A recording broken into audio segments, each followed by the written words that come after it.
পৃথিবীর সবচাইতে ভয়ানক বিষয়গুলোর মধ্যে অন্যতম হচ্ছে কালো জাদু। এই কালো জাদুর ভয়াবহতা এতটাই বেশি যে মানুষ মারা যাওয়ার পরেও এটার হাত থেকে রেহাই পায় না। এমনই এক ভয়ানক কালো জাদু আয়ত্তে এনেছিল ফাদলান নামক একজন ব্যক্তি, যেটার পরিণতি তাকে একদম পৌঁছে দেয় মৃত্যু পর্যন্ত। তবে মৃত্যুর পরেও এই কালো জাদু তার পিছু ছাড়েনি, ফলে তার মৃত্যু লাশটি পরিণত হয়ে যায় ভয়ানক এক শয়তানে। এরপর এই লাশটিকে দাফন করার জন্য তার মেয়ে তার লাশটি সহ দুজন মানুষকে নিয়ে রওনা হয় কবরস্থানের উদ্দেশ্যে। আর যাত্রাপথে তাদের সঙ্গে যা কিছু ঘটেছিল সেটা দেখলে ভয়ে আপনাদের আত্মা কেঁপে উঠবে। তাহলে চলুন ঘুরে আসা যাক ভয়ানক এক লাশ দাফনের রোমাঞ্চকর গল্প থেকে।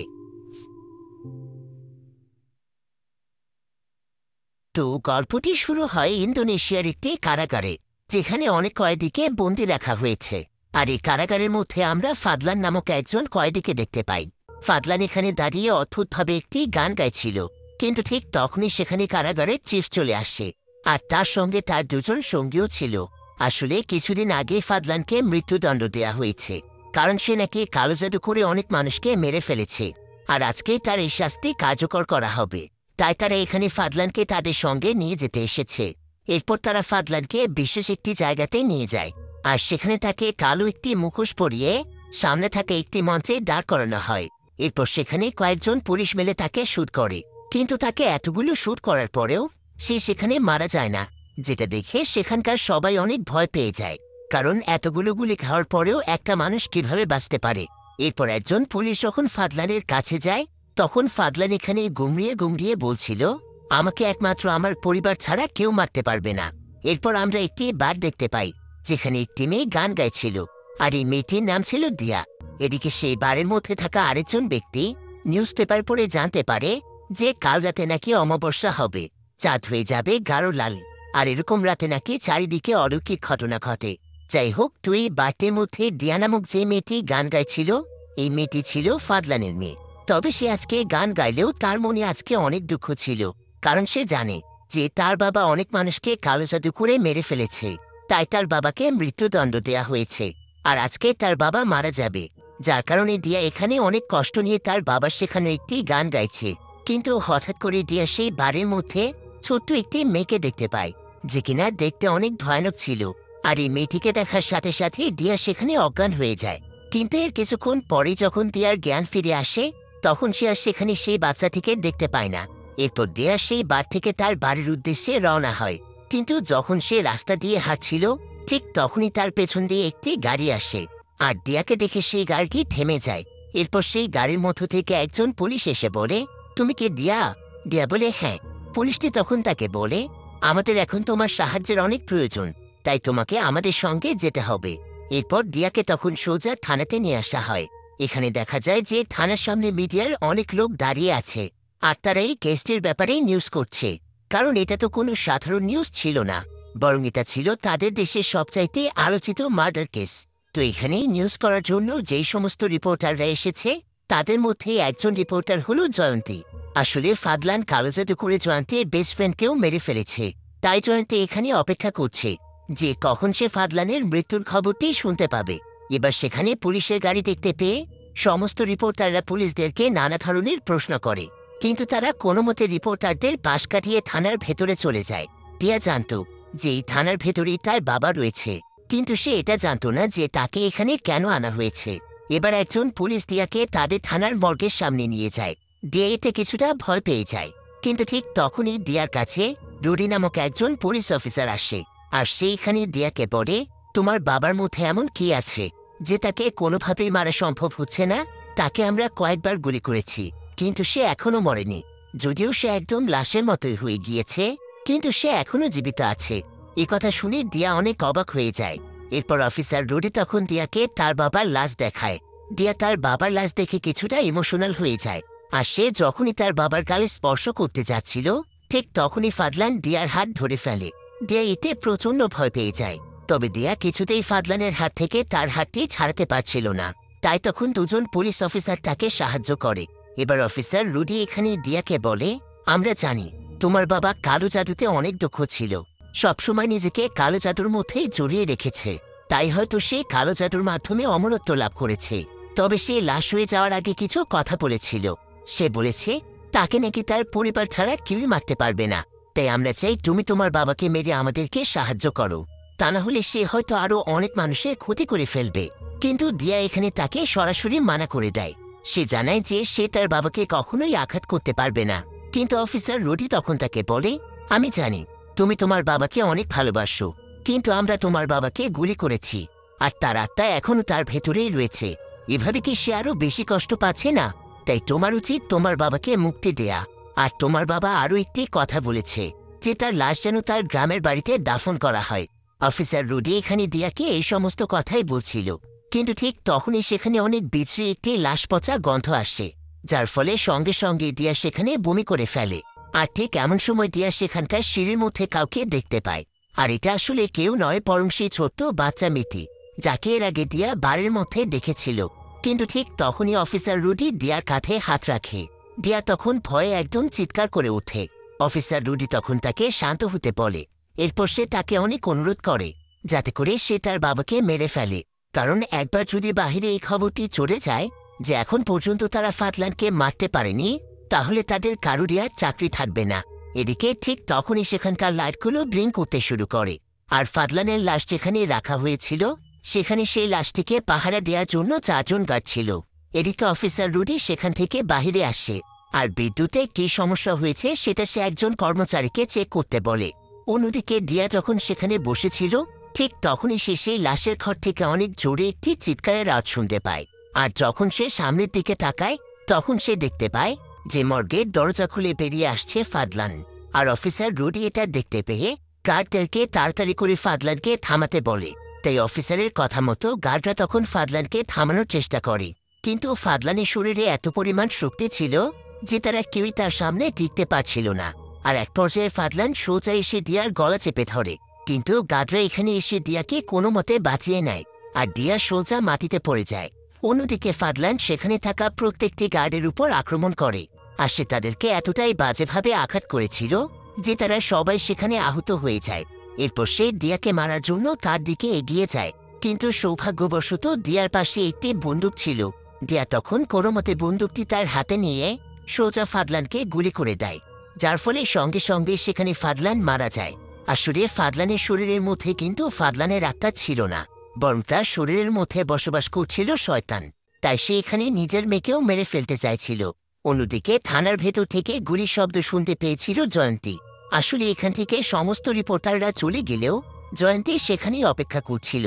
তাই সে গুলির শব্দ শুনতে পেয়ে সোজা থানার ভেতরে চলে যায়, আর সে ধীরে ধীরে থানার ভেতরের দিকে আসতে থাকে। এদিকে ফাদলানের লাশের পাশে শুয়েছিল তার মেয়ে দিয়া। আর দিয়া এখানে শুয়ে শুয়ে তার বাবার জন্য কাঁদছিল, কারণ সে তার বাবাকে চিরদিনের জন্য হারিয়ে ফেলেছে। দিয়া আসলে তার বাবাকে প্রচণ্ড ভালোবাসে, আর সে এখানে তার বাবার সঙ্গে কাটানো মুহূর্তগুলো মনে করছিল। এখানে আমরা দিয়ার ছোটবেলার দৃশ্য দেখতে পাই। দিয়ার মতো তার বাবাও তাকে প্রচণ্ড ভালোবাসত। দিয়া যখনই যা কিছু চাইত তার বাবা তার জন্য সেটাই করত। মেয়ের জন্য তার বাবার মনে ভালোবাসার কোনো কমতি ছিল না।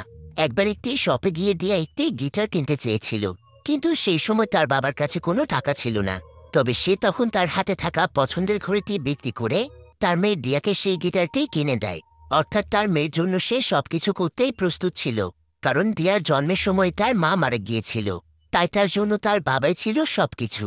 এসব কথা চিন্তা করে দিয়া এখানে প্রচণ্ড কাঁদছিল। অন্যদিকে জয়ন্তী যখন জেলের ভেতরে চলে আসে, ঠিক তখনই সে সেখানে 2 জন গার্ডকে দেখতে পায়, যারা কিনা বলাবলি করছিল যে ফাদলান নাকি 4 জন গার্ডকে মেরে ফেলেছে, আর 12 জনকে অনেক গুরুতরভাবে আহত করেছে। তবে জয়ন্তী এখানে এই কথার মানে কিছুই বুঝতে পারছিল না। কিন্তু ঠিক তখনই জয়ন্তীকে একজন গার্ড দেখে ফেলে, আর সে তাকে বলে, আপনি কে, আর আপনি জেলখানার ভেতরে কি করছেন? জয়ন্তী তখন তাকে বলে, আসলে আমি একজন রিপোর্টার, আর আমি ফাদলানের ব্যাপারে খবর নেওয়ার জন্য এখানে এসেছি। এরপর জয়ন্তী ক্যামেরা বের করে সেই পুলিশকে নানা ধরনের প্রশ্ন করতে থাকে। সে জানতে চায় যে ফাদলানকে মৃত্যুদণ্ড দেয়া হয়েছে কিনা। এরপর পুলিশটি এখানে জয়ন্তীর কোনো প্রশ্নের উত্তর না দিয়ে তাকে অনেক বুঝিয়ে সেখান থেকে বের করে দেয়। এরপর আমরা অফিসার রুডিকে দেখতে পাই, যে কিনা আবারও দিয়ার কাছে এসেছে। আর সে এখানে দিয়াকে বলে, তোমাকে তো বলেছিলাম তোমার বাবার শেষ ইচ্ছে ছিল যে তাকে যেন তোমাদের গ্রামের বাড়িতে কবর দেয়া হয়, কিন্তু যেহেতু এখন সব সমস্যার সমাধান হয়ে গিয়েছে, আর তুমি যেহেতু তোমার বাবাকে মারতে পেরেছ, তাই আমরা চাচ্ছি তার লাশটিকে জেলখানার কবরস্থানে কবর দিতে। তবে তোমার যদি কোনো আপত্তি থাকে তাহলে তুমি চাইলে তোমার বাবাকে গ্রামেও নিয়ে যেতে পারো। দিয়া তখন তাকে বলে, আমি আমার বাবার শেষ ইচ্ছেটাই পূরণ করতে চাই। আমি এখানে আমার বাবাকে দাফন করতে দেব না, আমি তাকে গ্রামের বাড়িতেই নিয়ে যাব। এবার সেখানে একদম ভোরবেলাতেই অফিসার রুডি ফাদলানের লাশটিকে গাড়িতে তোলার ব্যবস্থা করে দেয় এবং সে এখানে দিয়াকে জানায় যে তাদের গ্রাম প্রধানের সাথে তার কথা হয়েছে, তাই তার চিন্তার কোনো প্রয়োজন নেই। সেখানে যাওয়ার পর গ্রাম প্রধানই তাদেরকে একটি কবরের ব্যবস্থা করে দেবেন। তো অফিসার রুডি এখানে দিয়ার সঙ্গে ইয়ামা নামক একজন পুলিশকে পাঠাচ্ছে, যে কিনা দিয়া এবং তার বাবার লাশকে গ্রামে পৌঁছে দেবে। এবার দিয়াও সেই গাড়িতে উঠে পড়ে। তবে তাদের যাওয়ার আগে অফিসার রুডি তাদেরকে বারবার সাবধানে থাকতে বলে। অন্যদিকে আমরা জয়ন্তীকে দেখতে পাই, যে কিনা অন্য আরেকজন পুলিশের কাছে এসেছে। আসে তাকে কিছু টাকা অফার করে তার কাছে জিজ্ঞাসা করে, আচ্ছা, গতকাল রাতে দেখলাম একটি অ্যাম্বুলেন্সে করে অনেকগুলো কার্ডকে হসপিটালে নিয়ে যাওয়া হচ্ছে, তাদের আসলে কি হয়েছে? কিন্তু এই পুলিশ এখানে জয়ন্তীকে সত্যতা বলে না, সে তার কাছ থেকে সবকিছু গোপন রাখে।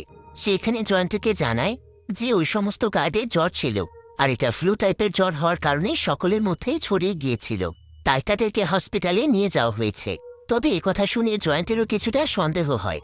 কিন্তু ঠিক তখনই জয়ন্তীর কাছে একটি ফোন আসে। জয়ন্তীকে তার অফিস থেকে তার বস ফোন করেছে, আর তার বস এখানে তাকে বলে, কি একটা রিপোর্ট নিয়ে তুমি সারাদিন পড়ে আছো? আমি খবর পেয়েছি ফাদলান মারা গিয়েছে, আর একজন ক্রিমিনাল যখন মারা যায় তখন আর তার ব্যাপারে কিছুই জানার থাকে না, তাই তোমার উচিত আজকে এই রিপোর্ট বন্ধ করে দেয়া। কিন্তু জয়ন্তী এখানে তার বসকে বলে, আপনি জানেন না যে ফাদলান কী ধরনের মানুষ ছিল। ফাদলান নিজের উপর এমন এক ধরনের কালো জাদু করেছে যেটার মাধ্যমে সে মৃত্যুর পরেও ফিরে আসতে পারবে। আর এটা আপনার চ্যানেলের জন্য কত বড় নিউজ আপনি ভাবতে পারছেন? এই ব্যাপারে নিউজ করতে পারলে আপনার চ্যানেলের টিআরপি একদম হাই হয়ে যাবে। কিন্তু তার বস তখন তাকে বলে, তুমি কি আমাকে বানিয়ে বানিয়ে এসব ভূতের গল্প শোনাচ্ছ?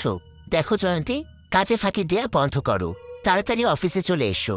তবে জয়ন্তী তাকে কোনো মতে কনভিন্স করে ফেলে। সে তাকে বোঝায় যে এই নিউজটি তার চ্যানেলের মূল ঘুরিয়ে দেবে। আর জয়ন্তী যখন তার বসের সঙ্গে কথা বলছিল ঠিক তখনই সে ফাদলানের লাশের গাড়িটি দেখতে পায়, তাই সে তাড়াতাড়ি করে ফোন কেটে দেয়।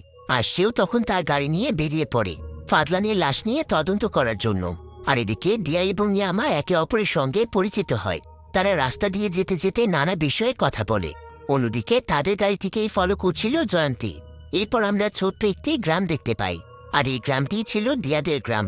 এবার আমরা সেই গ্রামের মধ্যেই জামাল নামক একজন ব্যক্তিকে দেখি, যাকে কিনা গ্রামের সবাই মাস্টার বলে ডাকে। আর এই জামাল ছিল ফাদলানের ভাই, আর ফাদলানের ব্যাপারে সে সমস্ত কিছুই জানে।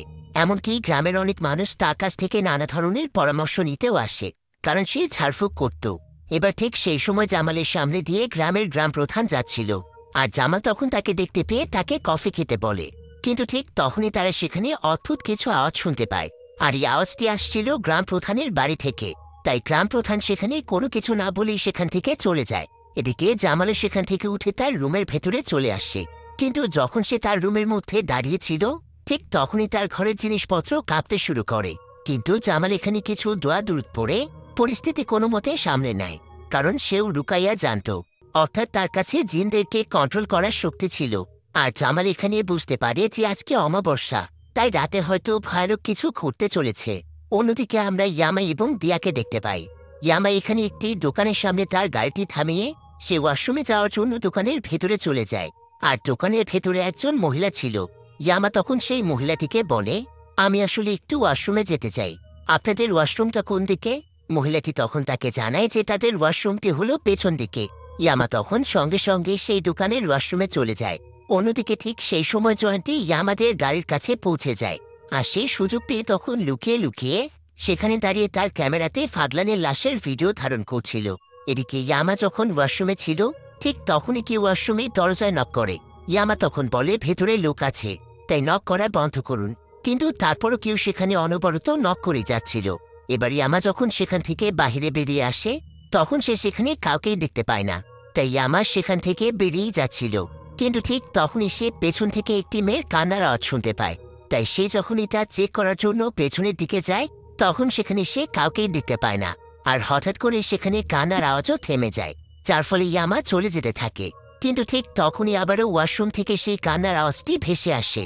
তবে ইয়ামা এবার একটু ভয় পেয়ে যায়, কিন্তু তারপরও সে তার মনে সাহস নিয়ে ওয়াশরুমের দরজাটি খোলে। তবে সেখানে কেউই ছিল না।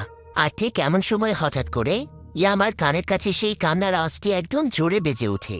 আর সে তাড়াতাড়ি করে দৌড়ে সেই মহিলার কাছে আসে, যে কিনা এই দোকানের মধ্যে ছিল। এরপর সেই মহিলাকে জিজ্ঞাসা করে, আপনি কি পেছনের দিক থেকে কোনো কান্নার আওয়াজ শুনতে পেয়েছেন? মহিলাটি তখন বলে, ওটা হয়তো আমার মেয়ে হতে পারে, সে হয়তো ভয় পেয়েছে তাই কাঁদছে।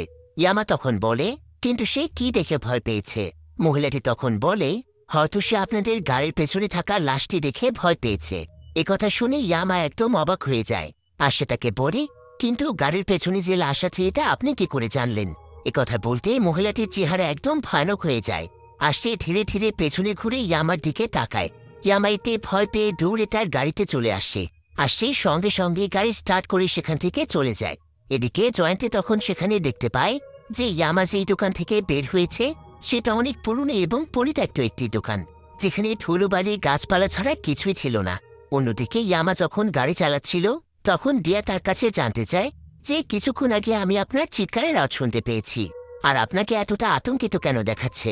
ইয়ামা বলে, আরে না, তেমন কিছুই হয়নি, তুমি শুধু শুধুই চিন্তা করছো। ইয়ামা আসলে দিয়ার কাছ থেকে সবকিছু লুকিয়ে রাখে, কারণ তার সঙ্গে যা কিছু ঘটেছে এটা জানতে পারলে দিয়া ভয় পেতে পারে। এবার ইয়ামা তখন দিয়াকে বলে, আচ্ছা দিয়া, আমি যখন গাড়ি স্টার্ট করছিলাম তখন আমি গাড়ির কাছে একজন মেয়েকে দেখেছি, সেই মেয়েটি কে? দিয়া তখন তাকে বলে, সে হলো একজন রিপোর্টার। সে আমাকে বাবার ব্যাপারে নানা ধরনের প্রশ্ন করছিল। হয়তো সে আমাদেরকে ফলো করছে, তা না হলে সে এত দূর পর্যন্ত কিভাবে চলে এলো? অন্যদিকে আমরা দিয়াদের সেই গ্রামটি দেখতে পাই। আর এখানে গ্রাম প্রধানের বাড়ির সামনে অনেক মানুষ এসে ভিড় করেছে, কারণ গ্রাম প্রধান আজকে তার স্ত্রীকে অনেক মেরেছে, তাই তার স্ত্রী এখানে দাঁড়িয়ে দাঁড়িয়ে কাঁদছিল। এবার সেখানে জামাল এসে গ্রাম প্রধানের স্ত্রীকে জিজ্ঞাসা করে, আপনার কি হয়েছে?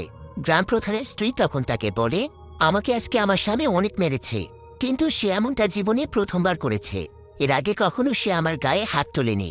এবার জামা তখন তাকে বলে, আচ্ছা ঠিক আছে, কিন্তু ডিমান কোথায়? আসলে ডিমান হলো গ্রাম প্রধানের নাম। তখন তার স্ত্রী বলে, আমি জানি না যে সে এখন কোথায় আছে, তবে জামাল এখানে জানতে পারে যে ডিমানের কাছে নাকি হঠাৎ করে একটি কল এসেছিল। এরপর সে তাদের গ্রামে সেই কবরস্থানে চলে যায়। আর সেই কবরস্থান থেকে এসে সে অনেক অদ্ভুত আচরণ করছিল এবং হঠাৎ করে সে রেগে গিয়ে তার স্ত্রীকে মারধর করে। আর এরপরে সে বাড়ি থেকে বের হয়ে যায়। তবে সে এখন কোথায় আছে এটা কেউ জানে না। অন্যদিকে আমরা ইয়ামা এবং দিয়াকে দেখতে পাই, যারা কিনা গাড়িতে বসে একে অপরের সঙ্গে কথা বলছিল। দিয়া এখানে ইয়ামাকে জানায় যে তাদের গ্রামের মধ্যে নাকি একটি গুজব রয়েছে। তারা মনে করত যে দিয়ার বাবা ফাদলানের কাছে কোনো অলৌকিক শক্তি রয়েছে।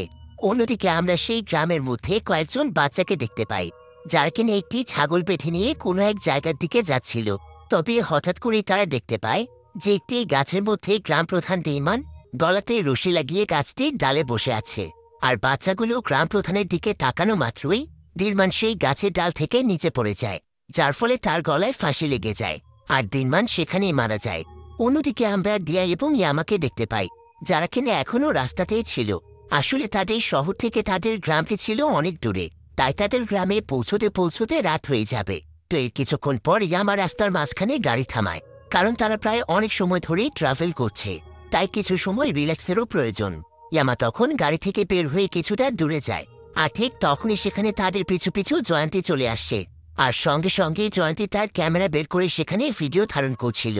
তবে জয়ন্তী এখানে দিয়াকে বারবার অনুরোধ করে যাতে করে দিয়া তাকে একটা ইন্টারভিউ দেয়, কিন্তু দিয়ার তো এমনিতেই মন খারাপ ছিল, তাই সে এবার জয়ন্তীর উপর প্রচণ্ড রেগে যায়, যার ফলে জয়ন্তীর সঙ্গে এখানে তার কথা কাটাকাটি হচ্ছিল। তাই ঠিক তখনই সেখানে ইয়ামা চলে আসে। আর সে এখানে জয়ন্তীকে বলে, আপনি সকাল থেকে আমাদের পিছু করছেন, আর পিছু করতে করতে এখন এখানেও চলে এসেছেন, আপনি আসলে চাইছেনটা কি? জয়ন্তী তখন তাকে বলে, আমি আসলে ফাদলানকে নিয়ে একটি রিপোর্ট তৈরি করতে চাই। কিন্তু ইয়ামা তাকে বলে, আপনার এখন এই রিপোর্ট বন্ধ করে দেওয়া উচিত, কারণ ফাদলান তো মারাই গিয়েছে, আর মৃত মানুষকে নিয়ে কাউকে কখনো রিপোর্ট করতে দেখেছেন? তবে জয়ন্তী এখানে আমাকে অনেক অনুরোধ করে। সে তাকে বলে, আমি আপনাদেরকে কোনো ডিস্টার্ব করব না, আমি আসলে ফাদলানের রিপোর্টটি অর্ধেক কমপ্লিট করেছি, কিন্তু পুরো রিপোর্টটি কমপ্লিট করা আমার জন্য প্রয়োজন, এটা আমার চাকরির ব্যাপার। আপনি দয়া করে আমার রিকোয়েস্টটি রাখুন, আপনিও যেমন ডিউটিতে রয়েছেন এটা আমারও ডিউটি, তাই আমাকে রিপোর্টটি কমপ্লিট করতে দিন। ইয়ামা তখন তার কথায় আর কোনো আপত্তি করে না। তবে জয়ন্তী এখানে ইয়ামাদের গাড়িতে বসতে চাইছিল, কিন্তু ইয়ামা সেখানে গাড়ি স্টার্ট করে চলে যায়। আর জয়ন্তী তখন তাড়াতাড়ি করে তার গাড়ির মাধ্যমে আবারও তাদের পিছু পিছু যায়। অন্যদিকে আমরা আবারও সেই গ্রামের দৃশ্য দেখতে পাই, যেখানে দিলমানকে সবাই খুঁজে পেয়েছিল। আর এখন দিলমানের দাফনের কাজ চলছে। দিলমানের পাশে বসে এখানে কোরআন পড়া হচ্ছিল। আর ঠিক এমন সময় কিছু মানুষ জামালকে বাহিরে ডাকে। আর একজন ব্যক্তি এখানে জামালকে বলে যে দিলমানের ফোনে সর্বশেষ যে কলটি এসেছিল সেটা এসেছে শহরের একজন পুলিশের কাছ থেকে। আর সেই পুলিশের কাছে ফোন করে আমরা জানতে পেরেছি যে আপনার ভাই ফাদলানের লাশ নাকি এই গ্রামের মধ্যেই নিয়ে আসা হচ্ছে। আর এই গ্রামের মধ্যেই নাকি তাকে কবর দেয়া হবে। কিন্তু আপনার ভাই তো শয়তানের উপাসনা করত, তাই মুসলিম হিসেবে আমরা কখনোই চাই না যে আপনার ভাইকে এখানে কবর দেয়া হোক। জামাল তখন তাদেরকে বলে, ঠিক আছে, এই বিষয়টি আমি ভেবে দেখব, তোমরা এখন এখান থেকে চলে যাও। অন্যদিকে ইয়ামা এবং তিয়া যখন অনেকটাই দূরে চলে আসে, তখন একটি নির্জন রাস্তায় ছোট্ট একটি খাদের মধ্যে পড়ে তাদের গাড়িটি আটকে যায়। তাই ইয়ামা এবং তিয়া গাড়ি থেকে নেমে পড়ে। আর ইয়ামা এখানে তার ফোন বের করে আশেপাশে থাকা থানা থেকে সাহায্য নেওয়ার জন্য ফোন করতে যায়। কিন্তু সেখানে তার ফোনে একদমই নেটওয়ার্ক ছিল না। তাই দিয়াও এখানে তার ফোন দিয়ে ট্রাই করে, তবে দিয়ার ফোনেও একদমই নেটওয়ার্ক ছিল না। তাই কোনো উপায় না পেয়ে তারা সেখানেই অপেক্ষা করে। আর প্রায় অনেক সময় পর সেখানে একটি বাইকে করে দুজন ব্যক্তি আসে। ইয়ামা তখন তাদের দুজনের কাছে সাহায্য চায়, কিন্তু প্রথমে তারা তাদেরকে সাহায্যের জন্য রাজি ছিল না। ইয়ামা তখন তাদেরকে বলে, আপনাদেরকে বেশি কিছু করতে হবে না, শুধু আমাদের সঙ্গে গাড়িটিকে একটু ধাক্কা দিন। আমরা অনেক বড় বিপদে পড়েছি, অনেক সময় ধরে চেষ্টা করেও গাড়িটিকে নড়াতে পারিনি। এবার তারা দুজনেই রাজি হয়ে যায়। আর দিয়া তখন গাড়িটি স্টার্ট করলে পেছন থেকে তারা তিনজন মিলে ধাক্কা দিতে থাকে। তবে যতবারই তারা ধাক্কা দিচ্ছিল, ঠিক ততবারই ফাদলানের লাশটি গাড়ির পেছনের দরজার সাথে ধাক্কা খাচ্ছিল। আর এভাবে প্রায় কিছুক্ষণ সময় ধাক্কা দেওয়ার ফলে মুহূর্তের মধ্যে লাশটি গাড়ি থেকে বেরিয়ে একজন ব্যক্তির উপরে এসে পড়ে। আর এটা দেখতে পেয়ে সেই ব্যক্তি তো ভয়ে একদম আটকে ওঠে। এরপর সে সঙ্গে সঙ্গেই লাশটি তার উপর থেকে সরানোর চেষ্টা করে, কিন্তু তখনই লাশের মুখ থেকে তার কাফনের কাপড় সরে যায়। আর লাশের মুখ থেকে এক ধরনের তরল পদার্থ সেই ব্যক্তির ভেতরে চলে যায়। সে তখন ভয়ে কোনো মতে লাশটিকে সরিয়ে সেখান থেকে দৌড়ে পালায়। আর তার সঙ্গে তার সঙ্গীও দৌড়ে চলে যায়। এদিকে টিয়া তখন তাড়াতাড়ি করে তার বাবার লাশটিকে বুকে জড়িয়ে নেয়। আর সে সেখানে কাঁদতে কাঁদতে বলে, তুমি যত বড়ই অন্যায় করো আর যতজন মানুষকে হত্যা করো না কেন, এতে আমার কিছু যায় আসে না। আমি শুধু জানি তুমি আমার বাবা, আর আমি তোমাকে এখন অনেক ভালোবাসি। এরপর ইয়ামা এখানে টিয়াকে শান্ত হতে বলে। সে বলে, তারা দুজন আমাদের গাড়িটিকে খাদ থেকে উপরে তুলে দিয়েছে, আমাদেরকে এখন তোমার বাবাকে নিয়ে যেতে হবে, তাই শান্ত হও দিয়া। অন্যদিকে আমরা জয়ন্তীকে দেখতে পাই। জয়ন্তী এখানে গ্রামের রাস্তা হারিয়ে ফেলেছিল। তাই সে একটি দোকানের সামনে এসে একজন ছেলের কাছে জানতে চায় যে ফাদলান নামের একজন ব্যক্তি যে কালো জাদুর জন্য বিখ্যাত, তার গ্রামের বাড়িটি কোন দিকে বলতে পারেন।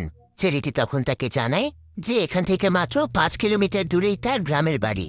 জয়ন্তী তখন সেখানে যাওয়ার জন্য তার গাড়িতে উঠে পড়ে।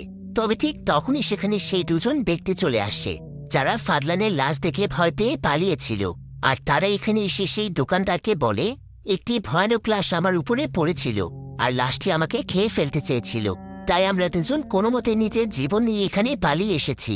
একথা শুনতে পেয়ে জয়ন্তী তখন তাদের কাছে আসে তাদের কাছে জানতে চায় যে গাড়ি থেকে লাশটি আপনার উপরে পড়েছিল সেটা কি কোনো পুলিশের গাড়ি ছিল। তখন তারা দুজন বলে হ্যাঁ। জয়ন্তী তখন জানতে চায় যে তাদের গাড়িটি এখন কোথায় আছে। তার তখন তাকে জানায় যে এখান থেকে মাত্র 1 কিলোমিটার দূরে তাদের গাড়িটি রয়েছে। জয়ন্তী সাথে সাথে তার গাড়িতে চড়ে সেদিকে রওনা হয়। অন্যদিকে দেখা যায় ইয়ামাদের গাড়ির চাকা আবারও একটি রাস্তার কাদার মধ্যে আটকে গিয়েছে। তাই তারা আবারও থানা থেকে সাহায্যের জন্য তাদের ফোন বের করে, কিন্তু এবারও তাদের কারো ফোনে নেটওয়ার্ক ছিল না। আর প্রতিবারই তাদের গাড়িটি আটকে যাওয়ার ফলে এতটাই ভারী হয়ে যায় যে তাদের দুজনের পক্ষে গাড়িটিকে উপরে তোলা সম্ভব হয় না। তাই ইয়ামা দিয়াকে বলে, তুমি গাড়ির ভেতরে বসো, আমি একটু সামনে গিয়ে দেখি যে সাহায্যের জন্য কাউকে পাই কিনা। আর অন্যদিকে দেখা যায় যে সেই গ্রামের সবাই মিলে দিলমানের লাশটিকে দাফন করছে। এদিকে দিলমানের স্ত্রী দিলমানের জন্য প্রচণ্ড কাঁদছিল, আর গ্রামের মহিলারা তাকে সান্ত্বনা দেওয়ার চেষ্টা করছিল। দিলমানের স্ত্রীর নাম ছিল ইন্তান। তবে হঠাৎ করে ইন্তান সেখানে অদ্ভুতভাবে হাসতে শুরু করে, আর সে সেখানে অনেক ভয়ানক আচরণ করছিল। তাই সেখানে থাকা সকলেই অনেক ভয় পেয়ে যায়।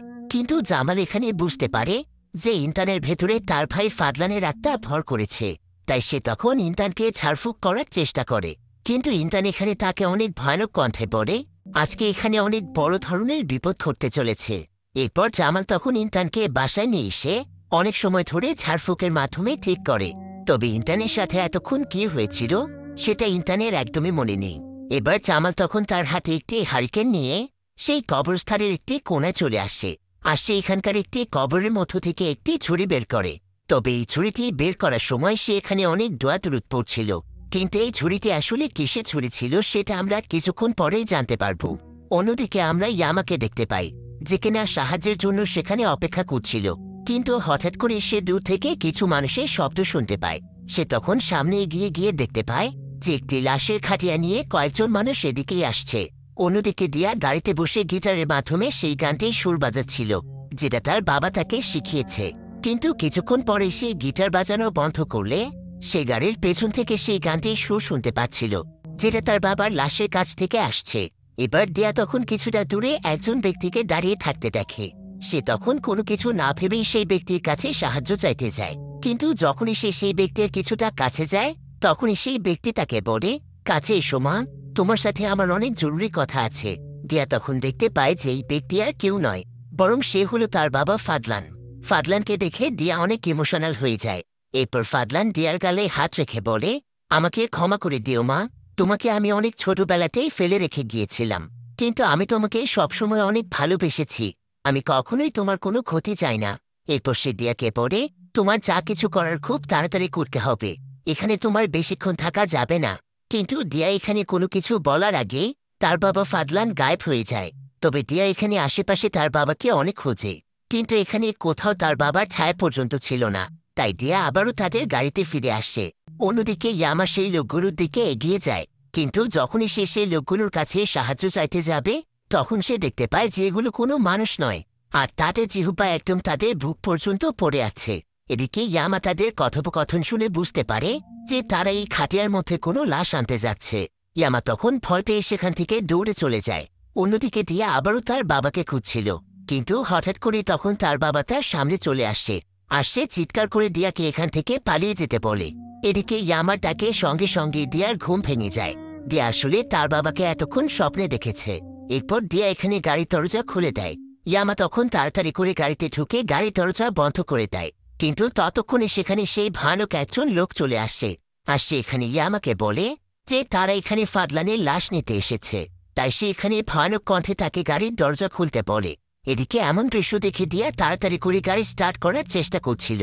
অন্যদিকে সেই ভয়ানক লোকটি গাড়ির গ্যাস খুলে ফেলে। আর সে তার জিহ্বা ইয়ামার গালে স্পর্শ করে বলতে থাকে, লাশটি আমাদেরকে দিয়ে দাও। আর ঠিক এমন সময় গাড়িটি স্টার্ট হয়ে যায়। দিয়া তখন কোনোমতে তাদের গাড়িটি সেখান থেকে পিছিয়ে নেয়। কিন্তু ঠিক সেই সময় আবার সেখানে জয়ন্তী তার গাড়ি নিয়ে এসেছিল। তাই জয়ন্তীর গাড়ির সাথে ইয়ামাদের গাড়ির অ্যাক্সিডেন্ট হয়ে যায়, যার ফলে জয়ন্তী তার মাথায় আঘাত পেয়ে সঙ্গে সঙ্গেই অজ্ঞান হয়ে যায়।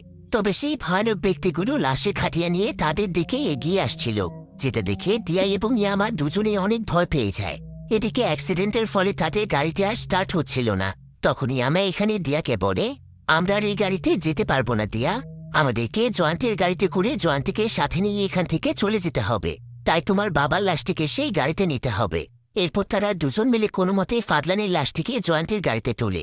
তারা জয়ন্তীর পাশে পেছনের সিটে লাশটিকে বসিয়ে দেয়। আর সঙ্গে সঙ্গে ইয়ামা গাড়ি স্টার্ট করে সেখান থেকে পালিয়ে যায়। তবে যখন তারা গ্রামের অনেকটাই কাছাকাছি চলে আসে, ঠিক তখনই জয়ন্তীর গাড়িও থেমে যায়। তারা দেখতে পায় যে জয়ন্তীর গাড়ির গ্যাস শেষ হয়ে গিয়েছে। তাই দিয়া এবং ইয়ামা কোনো মতে গাড়িটিকে ঠেলে ঠেলে একটি পেট্রোল পাম্পের কাছে নিয়ে আসে। আর তারা পাম্প থেকে গাড়িতে গ্যাস ভরতে দেয়। ইয়ামা আবার সেখানে বসে কিছুক্ষণ বিশ্রাম নিচ্ছিল। অন্যদিকে দিয়া একটু ফ্রেশ হওয়ার জন্য পেট্রোল পাম্পের টয়লেটের দিকে যায়। কিন্তু ঠিক তখনই সে দূর থেকে একটি মেয়ের কান্নার আওয়াজ শুনতে পায়। এরপর সে একটু এগিয়ে গিয়ে দেখতে পায় যে সেখানে একটি মেয়ে বসে আছে। এদিকে ইয়ামা যখন সে পেট্রোল পাম্পের কাছে দাঁড়িয়েছিল, ঠিক তখনই সে পেছন থেকে একটি ভয়ানক কণ্ঠ শুনতে পায়, যেটাকে বলছিল, আমাকে সাহায্য করো। ইয়ামা তখন পেছনে তাকালে দেখতে পায় যে ফাদলানের লাশের কাছে ভয়ানক একটি মেয়ে বসে আছে। আর সে এখানে বারবার ইয়ামাকে অনুরোধ করে বলছিল, ফাদলানের লাশটিকে আমাকে দিয়ে সাহায্য করুন। অন্যদিকে দিয়া সেই মেয়েটির কাছে চলে যায়। আর যখনই সে সেই মেয়েটিকে স্পর্শ করে, তখনই সেই মেয়েটি হাওয়ায় মিলিয়ে যায়। আর ঠিক এমন সময় দিয়া বুঝতে পারে যে তার পেছনে কেউ একজন রয়েছে। এরপর সে যখনই পেছনে ঘুরে তাকায়, তখন সে হুবহু তার মতো একজন মেয়ে দেখতে পায়। মেয়েটি এখানে দিয়ার দিকে তাকিয়ে ভয়ানকভাবে হাসে। দিয়া এতে ভয় পেয়ে প্রচণ্ড জোরে চিৎকার করে ওঠে। আর তার চিৎকারের আওয়াজ শুনতে পেয়ে সঙ্গে সঙ্গে ইয়ামা সেখানে চলে আসে। তবে এখানে এসে ইয়ামা যখনই দিয়াকে তার দিকে ঘুরিয়ে নেয়, ইয়ামা তখন দেখতে পায় যে এটা তো সেই মেয়ে যাকে সে কিছুক্ষণ আগে গাড়ির ভেতরে লাশের পাশে দেখেছে। মেয়েটি এখানে ইয়ামার দিকে তাকিয়ে বলে, সময় ঘনিয়ে এসেছে। ইয়ামা এতে ভয়ে একদম আটকে ওঠে, আর সে দৌড়ে তাড়াতাড়ি করে তার গাড়িতে চলে যায়। আর গাড়ির মধ্যে দিয়া আগেই চলে এসেছিল, কিন্তু ইয়ামার এখানে ডাউট হচ্ছিল যেটা আসলে দিয়া তো। তাই সে এখানে দিয়ার কান টেনে একটু পরীক্ষা করে। সে বুঝতে পারে যে না, এটা আসলেই দিয়া। এবার ইয়ামা আবারও তাদের যাত্রা শুরু করে। কিছুটা রাস্তা যাওয়ার পর ইয়ামা দিয়াকে বলে, দিয়া, তোমার কাছে কি মনে হচ্ছে না যে আমরা তোমার বাবার লাশ নিয়ে যতই গ্রামের কাছে যাচ্ছি ততই আমাদের সাথে অদ্ভুত কিছু ঘটনা ঘটছে? তবে দিয়া এখানে ইয়ামাকে বলে, যা কিছুই হয়ে যাক, আমার বাবার শেষ ইচ্ছা আমি পূরণ করবই। আমার বাবাকে আমার গ্রামের বাড়িতেই দাফন করব। অন্যদিকে জামাল দেখতে পায় যে চাঁদ একদম লাল বর্ণ ধারণ করছে, অর্থাৎ ভয়ানক কিছু ঘটতে খুব বেশি সময় বাকি নেই। এদিকে ঠিক তখনই সেখানে দিয়ারা চলে আসে, আর জামাল তখন দৌড়ে তাদের গাড়ির কাছে যায়। জামাল তখন দিয়াকে বলে, তুমি দিয়া? দিয়া বলে, হ্যাঁ, কিন্তু আপনি কে? জামাল তখন তাকে বলে, আমি তোমার চাচা হই, তোমার বাবা ফাদলানের বড় ভাই। এদিকে এমন সময় জয়ন্তী তার জ্ঞান ফিরে পায়। আসতে তার পাশে লাশ দেখতে পেয়ে ভয়ে একদম আটকে ওঠে। এরপর জামাল তাদের সবাইকে বাড়ির ভেতরে নিয়ে যায়। এরপর জামাল তাদের কাছে জানতে চায়, তোমাদের কি এখানে আসতে কোনো সমস্যা হয়েছে? ইয়ামা তখন বলে, পুরো রাস্তাতে আমরা অনেক ভয়ানক কিছুর মধ্য দিয়ে গিয়েছি, আর অনেক ভয়ানক ভয়ানক দৃশ্য দেখেছি। জামাল তখন এখানে দিয়াকে বলে, তোমার বাবার লাশের মধ্যে শয়তান বসবাস করছে দিয়া, তাই তোমাদের সঙ্গে সম্পূর্ণ রাস্তা দিয়ে এমনটা হচ্ছে। আর এই শয়তান এটা কিছুতেই চায় না যে 24 ঘন্টার মধ্যে তোমরা ফাদলানকে দাফন করো, কারণ যদি কোনো মতে 24 ঘন্টা পার হয়ে যায় তখন তোমার বাবার লাশটি জীবিত হয়ে যাবে, আর সে সবাইকে মেরে ফেলবে। তার সঙ্গে আর কোনো শক্তি পেরে উঠবে না, সে সবকিছু ধ্বংস করে দেবে। তাই তোমাদেরকে রাস্তাতে ভয় দেখিয়ে এভাবে বাধা দেওয়ার চেষ্টা করা হচ্ছিল। দিয়া তখন তার চাচা জামালকে বলে, আমার বাবা কি এতটাই খারাপ মানুষ ছিল যে তার লাশটা পর্যন্ত দাফন করা যাবে না? এবার জামাল তাকে পুরনো কিছু ঘটনা বলতে শুরু করে। সে পড়ে, না না, তোমার বাবা কখনোই কোনো খারাপ মানুষ ছিল না, কিন্তু আমাদের দুই ভাইয়েরই একজন ওস্তাদ ছিল যে কিনা এই কালো জাদুকে তার আয়ত্তে আনতে পেরেছিল। তবে আমাদের উস্তাদ ছিল খুবই ভালো এবং নরম মনের মানুষ। সে তার এই ক্ষমতাকে ভালো কাজে ব্যবহার করত। সে রুকাইয়ার মাধ্যমে মানুষকে চিকিৎসা দিত। কিন্তু হঠাৎ করে একদিন তার রুমের মধ্যে কেউ একজন আসে, যার কাছে কালো জাদু সম্পূর্ণ প্রাচীন একটি ছুরি ছিল। আর সেই ব্যক্তিটি তখন সেই ছুরিটি ওস্তাদের পেটের মধ্যে ঢুকিয়ে দেয়। আসলে ওস্তাদের মধ্যে অনেক পাওয়ারফুল কিছু শক্তি ছিল, যার কারণে তাকে সাধারণ কোনো অস্ত্র দিয়ে মারা সম্ভব ছিল না। তাই তাকে মারার জন্য কালো জাদু সম্পূর্ণ ছুরি ব্যবহার করা হয়েছে। তবে ঠিক সেই সময় সেখানে ফাদলান চলে আসে। তার উস্তাদের এই অবস্থা দেখতে পেয়ে তাদের সবাইকে মারতে গেলে তারা সেখান থেকে পালিয়ে যায়। এরপর ফাদলান তাড়াতাড়ি করে তার উস্তাদের পেট থেকে ছুরিটি টেনে বের করে। এদিকে উস্তাদ যখন বুঝতে পেরেছিল যে সে মারা যাবে, তখন সে মৃত্যুর আগে তার সমস্ত কালো জাদুর শক্তি ফাদলানকে দিয়ে যায়। তবে ফাদলান যেহেতু এই শক্তির ব্যবহার জানত না, তখন এই শক্তি পরিণত হয়ে যায় শয়তানে। আর এই শয়তানি তখন ফাদলানের দ্বারা মানুষকে কালো জাদু করাত। এমনকি ফাদলানের মাধ্যমে সেই শয়তান শত শত মানুষকে হত্যা করেছে।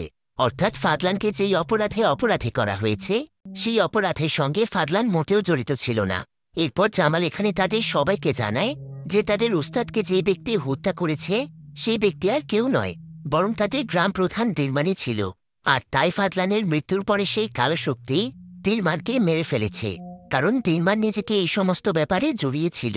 তবে যখন সে ওস্তাদকে হত্যা করেছিল তখন জামাল সেই ছুরিটিকে কবরস্থানে সংগ্রহ করে রেখেছিল, কারণ এই ছুরিটি হলো অনেক শক্তিশালী। এটার মাধ্যমে যে কোনো কালো শক্তির শয়তানকে মারা সম্ভব। এবার জামাল এখানে তাদের কাছে জানতে চায় যে ফাদলানের মৃত্যু কখন হয়েছে। ইয়ামা তখন বলে, গতকাল রাত 2:35।